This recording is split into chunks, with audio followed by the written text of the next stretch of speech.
Good afternoon class, myself SK Singh और आज हम लोग क्लास 12 के लिए इंपॉर्टेंट क्वेश्चन पढ़ेंगे और वो क्वेश्चन कैपेसिटर से हैं, न्यूमेरिकल है बेटा। और ये एग्जाम में 100% इससे क्वेश्चन आएगा, किसी भी बोर्ड में हो। तो फर्स्ट क्वेश्चन कह रहा है कि हमें देखिएगा, फिगर देखिए और फिगर देख के आपको बताना है कि फर्स्ट जो फिगर है ये ए बी सी डी, चार फिगर है, इनमें चार क्वेश्चन है। हमें इक्विवेलेंट कैपेसिटर फाइंड करना है। क्या फाइंड करना है? इक्विवेलेंट कैपेसिटर फाइंड करना है। सबसे पहले हम लोग देखेंगे, इसको हमने रिमूव कर दिया। पहले ये इस टाइप से फिगर बना हुआ था और हमसे कह रहा था फर्स्ट फिगर में कि इक्विवेलेंट कैपेसिटर क्या होगा। कौन सा? इक्विवेलेंट कैपेसिटर क्या होगा, ये फाइंड करना है। तो हमने सपोज किया कि Q पॉजिटिव लिया, ये A पॉइंट पॉजिटिव लिया, B पॉइंट नेगेटिव लिया। तो मींस यहाँ पे हमारे पास ये, इसको हम नंबरिंग कर लिए 1 2 3 4। हमें सबसे इंपॉर्टेंट थिंग इसमें ये होती है कि हमें ये देखना होता है कि कितने इसमें कैपेसिटर हैं। पहले ये समझना था कैपेसिटर है कितने, ठीक है ना। तो कैपेसिटर है, देखो A को पॉजिटिव दिए तो 1 पॉजिटिव हो गया और 3 पॉजिटिव हो गया। B को नेगेटिव दिए तो ये नेगेटिव हो गया और ये नेगेटिव हुआ। तो कैपेसिटर कितने हुए? एक कैपेसिटर C1, सेकंड C2 और थर्ड C3, ठीक है ना। ये 3 कैपेसिटर हो गए। तीनों कैपेसिटर में C की वैल्यू सेम रहेगी। C की वैल्यू क्या रहेगी? सेम रहेगी। जब C की वैल्यू सेम रहेगी तो सीरीज में ऐड करना है C1 plus C2 plus C3। और फार्मूला क्या होता है? If silent not A by D plus if silent not A by D, capacitor का फार्मूला होता है, plus if silent not A by D। तो तीनों को जब ऐड करेंगे तो C इक्वल क्या आएगा? 3 epsilon not A by D। ये फर्स्ट क्वेश्चन हमारा फर्स्ट पॉइंट सॉल्व हुआ।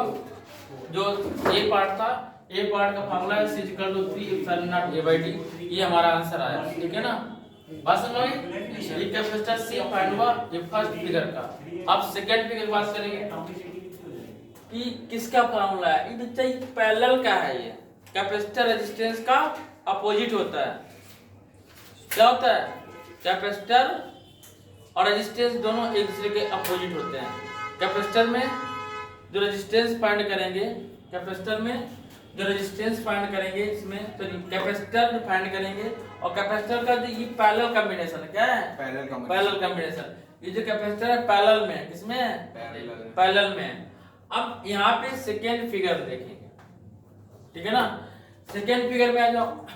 ए को ले लो नेगेटिव, ए को क्या सपोज किए नेगेटिव है, पॉजिटिव ले लो और बी को नेगेटिव। तो ये क्या हो जाएगा? पॉजिटिव टर्म हो जाएगा। ये क्या हो जाएगा? पॉजिटिव। ये दोनों नेगेटिव हो जाएंगे। अब देखो इसमें कितने कैपेसिटर है? एक कैपेसिटर यहाँ प्लस माइनस बनाओ। अब यहाँ कैपेसिटर नहीं बनेगा, बने कैपेसिटर नहीं बनेगा क्योंकि यहाँ पे दोनों नेगेटिव नेगेटिव है और यहाँ पे फिर पॉजिटिव नेगेटिव हो गया कैपेसिटर C2, दोनों अंदर, ठीक है। तो हम अब फर्स्ट वाला फिगर हटा सकते हैं क्योंकि इसे हम सॉल्व कर चुके हैं। अब सेकेंड वाले फिगर की बात कर रहे हैं, इस फिगर की बात कर रहे हैं। ये पॉजिटिव पॉजिटिव था, ये नेगेटिव नेगेटिव है, तो एक C1 बना एक C2 बना, दो ही कैपेसिटर बने और दोनों किसमें कनेक्ट होंगे? पैरेलल में। किसमें? पैरेलल में। तो जब ऐसा फिगर दिख जाए तो पैरेलल में तो बी पार्ट जब सॉल्व करेंगे तो पैरेलल का फार्मूला क्या होता है? सीरीज का उल्टा, C equal to C1 plus C2। इसमें सीरीज का होता है 1/C equal 1/C1 plus 1/C2। तो C equal epsilon not A by D plus epsilon not A by D। Add किया 2 epsilon not A by D। इसका ये answer है। Simple 2 epsilon not A by D second का answer होगा, ठीक है। अब हम लोग थर्ड की बात करेंगे, ध्यान दीजिए जरा थर्ड फिगर की। इसे बंद करो। अब देखिएगा हम लोग थर्ड फिगर की बात करेंगे। थर्ड फिगर हमारे पास ये C इक्वल 1 2 3 4। अब ध्यान दो, एक कैपेसिटर हमारा यहाँ पे बनेगा C1, दूसरा C2, तीसरा C3। ये ज्वाइंट किया गया है, इसके बाद डायरेक्ट यहाँ पे है C3। पहले ध्यान समझो इधर रुके। तो ये दोनों सीरीज में है, किसमें? सीरीज में।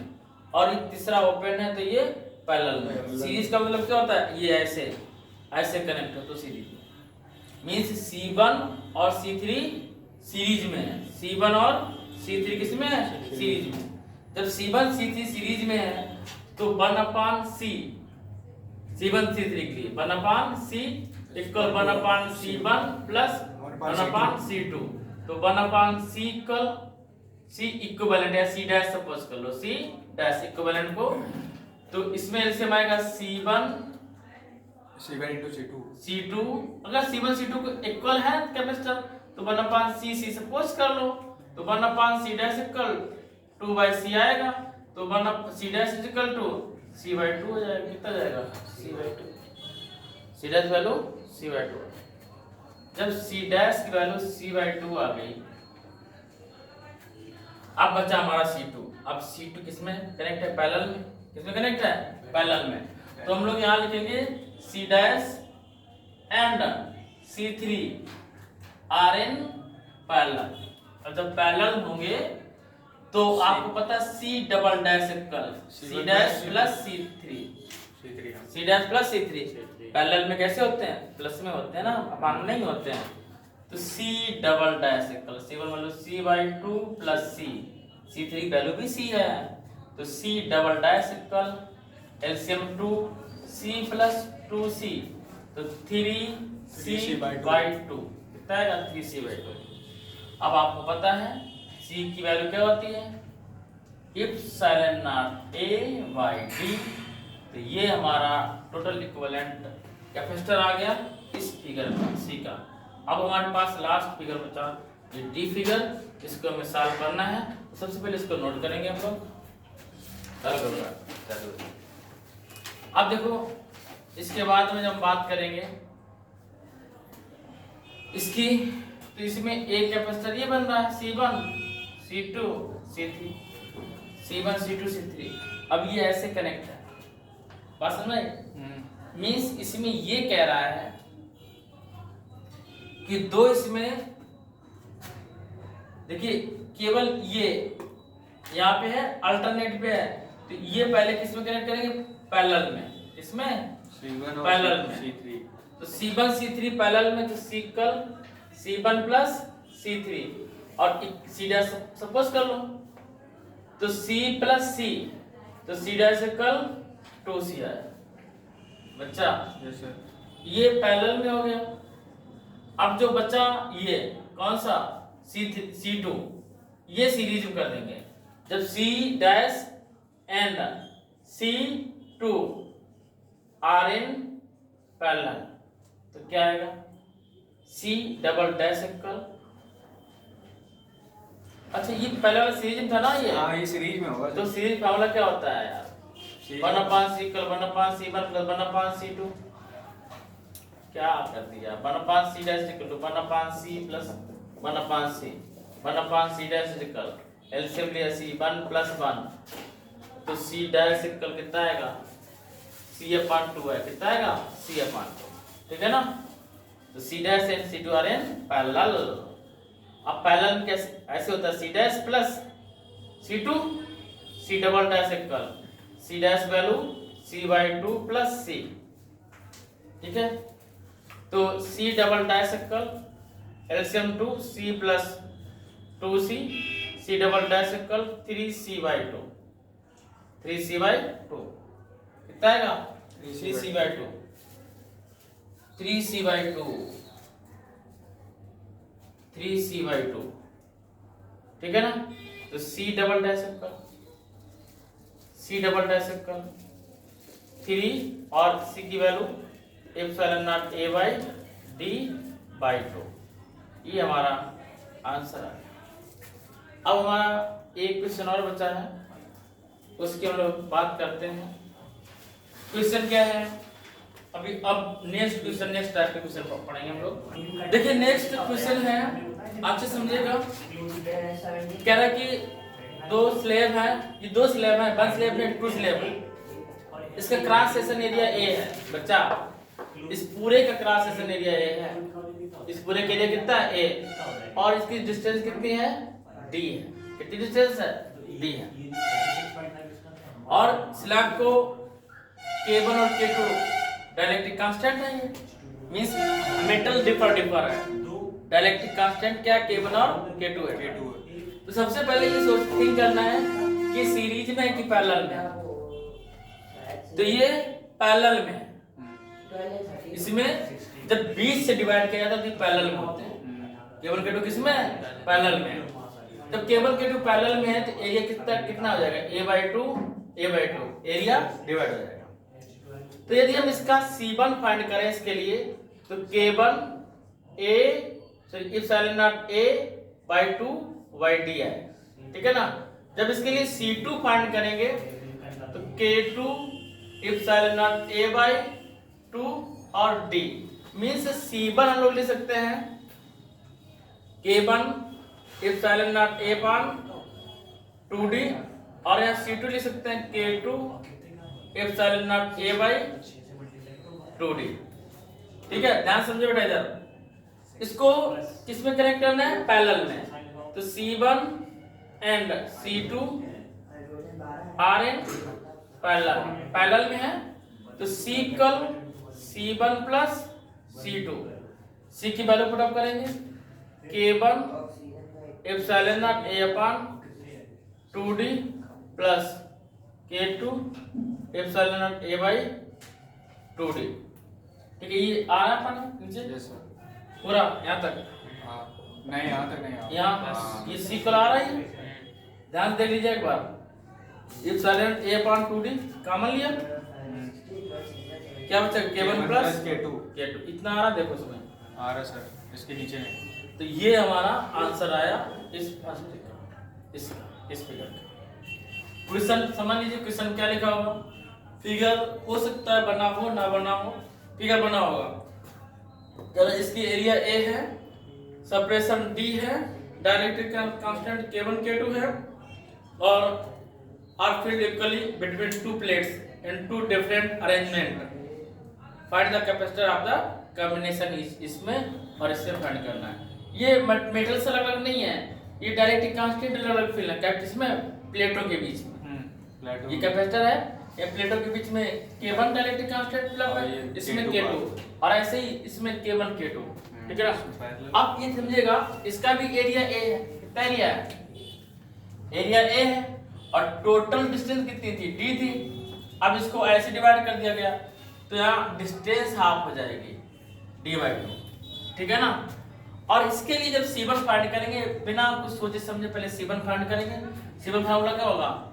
Epsilon K1 epsilon not A/D, D की वैल्यू कितनी? D/2। और जब C2 फाइंड करेंगे तो C2 is equal to K2 epsilon not A/D/2, क्योंकि डिस्टेंस अब इसमें हाफ हाफ ही है। और अब इसमें C1 इक्वल लिख सकते हैं 2K1 इप्सिलॉन नॉट A/D और यहाँ लिख सकते हैं C2 equal 2K2 epsilon not A/D। अब जब इस टाइप से होते हैं, जब एरिया हाफ हाफ होता है तो पैरेलल में होता है। किसमें होता है? पैरेलल में। और जब डिस्टेंस हाफ हाफ होता है तो किसमें होते हैं? CGD। डिस्टेंस कर दिया हाफ हाफ तो C1 एंड C2 आर इन इसमें सीरीज, इसमें सीरीज। अब देखो यार, रखने की चीज है, जब किसी के हर्ट बढ़ते हैं, हर्टली अलग होते हैं। जैसे घर में दो ब्रदर होते हैं और दोनों अलग अलग हो जाएं, अपना अपना कह रहे कि हम अलग रहेंगे, हम अलग रहेंगे। और कैसे वाई हर्टली, हार्ट से मतलब लड़ाई करके, तो उसमें क्या चेंज होगा? एरिया चेंज होगा। क्या चेंज होगा? एरिया चेंज होगा। और जब हार्टली अलग होते हैं तो कहते हैं बराबर बराबर चाहिए सब, ठीक है ना। जब लड़ाई करके अलग होते हैं, हार्टली मतलब हार्ट से, ठीक है ना, तो उनको बराबर बराबर एरिया चाहिए होता है। कहना 1 इंच कम ना 1 इंच ज्यादा। तो जब ना 1 इंच कम ना 1 इंच ज्यादा, यानी कि एरिया से डिवाइड हो रहे हैं, एरिया का मतलब हार्ट से डिवाइड हो रहा है। ना 1 इंच कम ना 1 इंच ज्यादा, यानी कि पैरेलल रहेंगे। कैसे रहेंगे? पैरेलल पैरेलल चाहिए।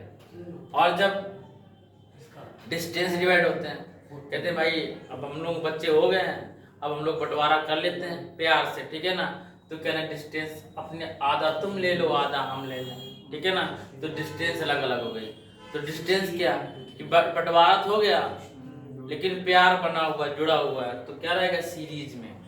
सीरीज में क्या रहती है, चीजें जुड़ी रहती हैं, पैरेलल में अलग, ठीक है।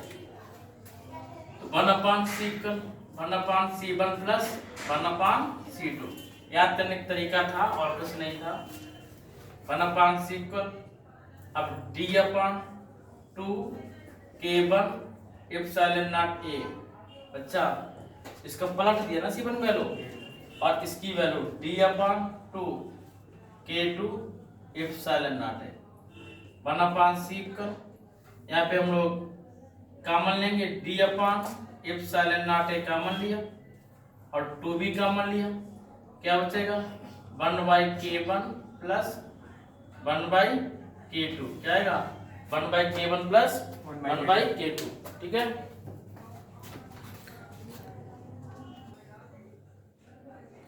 अब ध्यान दीजिएगा, इसको 1/C D/2 epsilon not A, इसमें लिया एलसीएम, क्या आएगा K1 इंटू K2 और यहाँ पे K1 प्लस K2। और अब इसको इंट कर दे, इसका कोई काम ही नहीं है, ठीक है ना। तो यहाँ ध्यान दीजिएगा, इसका लास्ट बच्चा C, ठीक है ना। पलट देंगे वैल्यू को 2 एप्सिलॉन नॉट A YD और K1 into K2 upon K1 plus K2, that's finish, ठीक है ना। नेक्स्ट क्वेश्चन जो in parallel plate capacitor, question है लिखना नहीं है, समझ लीजिएगा। In parallel plate capacitor plate separation is 1 centimetre. देखो पैरेलल प्लेट कैपेसिटर है, जो प्लेट सेपरेशन है ये है 1 centimetre. Plate separation means D1 equal कितना है 1 सेंटीमीटर। 1 सेंटीमीटर को मीटर में कन्वर्ट कर लो तो डायरेक्ट यहीं पे, तो 1 इंटू 10⁻⁻2 मीटर हो, ठीक है ना। अब आगे सिर्फ कह रहा है, आगे कह रहा है कि and the area plate, and the area of each plate is 100 centimetre square. Area कितनी है 100 सेंटीमीटर स्क्वायर, एक कल है 100 सेंटीमीटर स्क्वायर। इसको मीटर स्क्वायर में कन्वर्ट करेंगे, 100 इंटू 10⁻⁻4 मीटर स्क्वायर, ठीक है ना। 100 इंटू 10⁻⁴ मीटर स्क्वायर। जब इसको सॉल्व करेंगे तो कितना आएगा 10⁻⁻2 मीटर स्क्वायर। 100 से 2 जीरो कैंसिल आउट हो गए, ठीक है ना। अब आगे क्वेश्चन बोल रहा है इसी में, the space between plate is filled by 2 dielectric slab, each is 0.5 centimetre. जो डाइलेक्ट्रिक स्लैब फिल है वो कितना 0.2, ये स्लैब रखी है, ये नेक्स्ट डी और दिया गया है डी, इसे dx सपोज कर लो कि 0.5 dx स्लैब है, कितना है 0.5 सेंटीमीटर। इसको मीटर में कन्वर्ट करेंगे तो dx is equal to 0.5 into 10⁻⁻2 metre. ध्यान समझिएगा, ये d1 d2 ये d की वैल्यू गिवन है और ये जो dx की वैल्यू है इसमें डाइलेक्ट्रिक स्लैब का एक कोई पट्टी रख दी गई। जैसे हम लोग पैरेलल प्लेट कैपेसिटर ये पढ़ते थे, इनके बीच डिस्टेंस है 1 कितना है 1 सेंटीमीटर और इसमें एक पट्टी रखी गई, ये जो डाइलेक्ट्रिक कांस्टेंट है इसकी पट्टी रखी गई है और इस पट्टी की डिस्टेंस है dx की 0.5, जिसे हम लोग थिकनेस बोलते थे, t बोला करते थे। बात बदल गई, जिसको हम लोग क्या बोलते थे थिकनेस t बोलते थे। अब इसको रख पड़ेगा, I think you understand very well. Next कह रहा है कि 1 ऑफ पैराफिन K1 0.2, तो ये अंदर फिलअप किया जाता है, पैराफिन या मोम होता है जिसे मोम बोलते हैं हिंदी में पैराफिन। ये K1 की वैल्यू इसमें दिया गया है 2, ठीक है ना। और K2 की वैल्यू कह रहा है K2 is 6, K2 की वैल्यू कितनी है 6 है। If it is charge by 300 battery, volt दिया गया है 300 वोल्ट से इसे चार्ज किया गया है। Find the electric field in paraffin and glass, मतलब ये पैराफिन है इधर और इधर क्या है ग्लास है। पैराफिन और ग्लास के बीच में इलेक्ट्रिक फील्ड कितना है, इलेक्ट्रिक फील्ड फाइंड करना है। पैराफिन में इलेक्ट्रिक फील्ड फाइंड करना और ग्लास में इलेक्ट्रिक फील्ड फाइंड करना, मींस E1 और E2 की वैल्यू फाइंड करना है। यू नो वेरी वेल, जब हम लोग इलेक्ट्रिक फील्ड फाइंड करेंगे, electric field is equal to होता है B/dx या B/dx, तो हमें ये फाइंड करना है, ठीक है ना। अब सबसे पहले हम लोग दो फाइंड करना है, ये टोटल तो भी दिया गया है, ठीक है ना। तो B1 और B2, इसके लिए B1 फाइंड करना है, इसके लिए B2 फाइंड करना है, इसके बाद हम उससे सॉल्व करेंगे, ठीक है ना। और B1 B2 फाइंड करने के लिए हमें कैपेसिटर के बारे में पता होना चाहिए, क्योंकि आप पढ़ चुके हो कि C कल क्या होता है Q/B, तो Q इज इक्वल टू क्या आएगा Q/C, क्या आएगा Q/C। ये हमें फार्मूला याद होना चाहिए। चलो व्हीकल Q/C, व्हीकल B1 पहले फाइंड करना है, तो B1 के लिए हमें C1 फाइंड करना पड़ेगा। क्या फाइंड करना पड़ेगा? C1 फाइंड करना पड़ेगा। B1 के लिए हमें C1 फाइंड करना पड़ेगा। क्यों? दोनों में चार्ज सेम है, क्योंकि क्वेश्चन लिखा है if it is charge by 300 volt battery find the electric field is paraffin and glass. देखिए गिवन नहीं है, लेकिन हम लोग को पता है कि ये हार्टली मतलब एरिया से डिवाइड हो रहा है। जब एरिया से डिवाइड हो रहा है तो पैरेलल में है, और जब कैपेसिटर पैरेलल में कनेक्टेड होते हैं तो चार्ज सेम होता है। कैसे पैरेलल में कैसे होते हैं? आपने पढ़ा है पैरेलल में इस टाइप से होते हैं, पैरेलल में ये इस टाइप से होते हैं, ठीक है ना। और जब पैरेलल में होते हैं बैटरी ये लगी हुई है, बैटरी ये अटैच है भी, और यहाँ पे एक कैपेसिटर लगा हुआ है, एक कैपेसिटर यहाँ लगा हुआ है, ठीक है ना। और इसमें चार्ज डिफर रहेगा Q1 और Q2। चार्ज क्या रहेगा? Q1 और Q2। क्या रहेगा चार्ज? Q1 और Q2। जब चार्ज Q1 और Q2 रहेगा तो हमें पहले हमें चार्ज फाइंड करना पड़ेगा, इसके बाद हम लोग सॉल्व करेंगे, ठीक है ना। इसके लिए सबसे पहले क्या फाइंड करना पड़ेगा? C1। क्या फाइंड करें? C। क्या फाइंड करेंगे? C। तो C कल क्या आएगा? बोलो C कल क्या होता है? Q/B। तो C1 इक्वल Q/B, ठीक है ना। C1 इक्वल Q/B1, Q/B1, ठीक है ना। तो B1 equal Q/C1, B1 equal Q की वैल्यू कितनी है? कोई मतलब नहीं है। C1 वैल्यू कितनी है? C1 लिए K1 एप्सिलॉन नॉट है, क्या एप्सिलॉन नॉट A अपॉन 2 और D, 2D, ठीक है। ये हमारा C1 फाइंड है। C1 अलग से फाइंड कर लेते हैं यार। चलिए हम अभी C लिखा रहते हैं ऐसे ही, नहीं तो ज्यादा टफ हो जाएगा। B2 फाइंड करेंगे, Q/Y कितना आएगा? C2 आएगा। तो हम लोग लिख सकते हैं इसको B1 upon B2 equal Q/C1 upon Q/C2। Q से Q cancel out, B1 upon B2 equal C2 upon C1। C2 कहाँ पहुंच जाएगा? ऊपर पहुंचेगा, इसके ऐसे C2 upon C1, B1 upon B2 equal to C2 upon C1। अब देखो C1 C2 में C2 जब फाइंड करेंगे तो K A epsilon not upon D, तो K1 जगह K1 रखेंगे, D दोनों के लिए सेम है, ठीक है ना। A दोनों के लिए सेम है, जो भी होगा अपॉन, अब यहाँ K2 है तो K2 लिखेंगे, K1 A epsilon not upon D, ठीक है ना। ये सारा पोर्शन कुछ कैंसिल आउट, तो क्या बचा? K2 upon K1। तो हमारे पास इतना आएगा कि B1 upon B2 equal K2 value कितनी है? K2 की वैल्यू नहीं रखी। 6 कितना है? K2 6, K2 6 है और K1 2 है, कितना आएगा? 3:2, ठीक है ना। यदि हम सॉल्व करें, अच्छा 3 आएगा, 3/1, कितना आएगा? 3:1। कितना नीचे आ रहा है? नहीं आ रहा है? आ रहा है। ऊपर वाला पूरा कंप्लीट है? हां, फिगर दिख रहा है ऊपर में कि नहीं दिख रहा है? फिगर दिख रहा है। अब देखो मेरे को देख ले, नेक्स्ट पे ये हुआ था मैथ वाले में। अब ध्यान देंगे कि यहाँ पे हम लोग B1 इक्वल कितना हो जाएगा? B1 equal 3V2, B1 equal 3V2, और टोटल पोटेंशियल कितना है? 3 वोल्ट, 300 वोल्ट है। तो हम क्या ऐसे नहीं लिख सकते थे? V equal B1 plus B2, V equal B1 plus B2, और B की वैल्यू कितनी? 300। B1 प्लस और V2 एक काम करते हैं, V1 वैल्यू यहाँ पर कर देते हैं। V1 वैल्यू कितनी है? 3V2 प्लस V2, तो 4V2 इक्वल 300, तो V2 इक्वल कितना है? 300/4।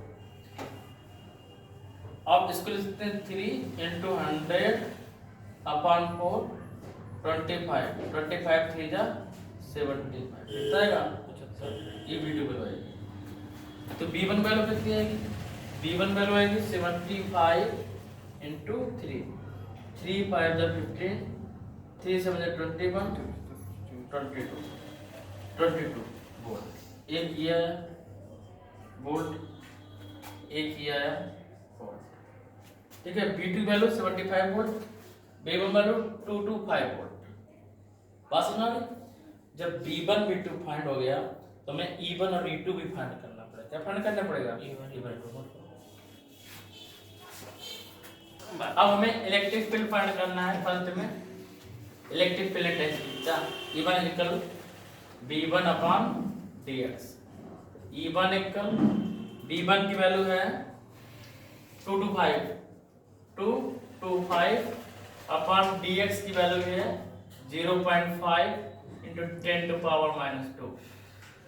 पॉइंट आएंगे, ठीक है ना, पावर माइनस हो जाएगी तो लिखेंगे 225 × 10⁻, ऊपर ले जाएंगे 3 कितना बचेगा 5। इसमें तो प्रॉब्लम नहीं है, पॉइंट आके यहाँ लगा दिया, -3 लगाया, ऊपर लेके प्लस कर 3 हो गया। 5 4 जा 20 और 5 5 जा 25, 10⁻³ न्यूटन पर कूलम। अब जब V2 फाइंड करें सर हाँ -2 कहाँ से है? -2 का है, ये नहीं लिखा 10 न्यूटन मीटर पर वोल्ट। V2 फाइंड करेंगे तो V2/dx। ये टफ क्वेश्चनों में से है, ये CBSE बोर्ड में 5 मार्क्स का, यूपी बोर्ड में 8 मार्क्स का क्वेश्चन आएगा यदि आएगा तो, ठीक है ना। और जब टफ क्वेश्चन बनता है तो उसके लिए है V2 की वैल्यू कितनी है? V2 75 वोल्ट कितना है? 75/0.5 × 10⁻², ऊपर लेके जाएंगे 75/5 × 10⁻³ प्लस का माइनस का हो जाएगा 3 हो जाएगा, 5 1 जा 5, 5 5 जा 75। E2 वैल्यू आएगी 15 × 10⁻³ न्यूटन पर कूलम। क्वेश्चन फिनिश हुआ।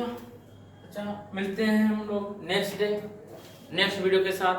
जब तक आपका एग्जाम नहीं हो जाता है हम ऐसे ही वीडियो बनाते रहेंगे, आप लोग पढ़ते रहिए। और अब बहुत कम टाइम बचा है एग्जाम का, आप सबको पता है। तो जो आपके सब्जेक्ट हैं, इनिशियल सब्जेक्ट हिंदी वगैरह इंग्लिश नहीं पढ़ा तो उसकी तैयारी स्टार्ट कर दीजिएगा बहुत ज़ोर शोर से। और जो फिजिक्स वगैरह है, ये फार्मूले वगैरह देखते रहिए रेगुलर रूप से, क्योंकि बीच बीच में अगर एग्जाम पड़ेगा तो आप ध्यान नहीं दे पाएंगे, बट आप फार्मूले देखते रहेंगे तो आप भूलेंगे नहीं। मिलते हैं नेक्स्ट डे नेक्स्ट वीडियो के साथ, तब तक के लिए SK सिंह का जय।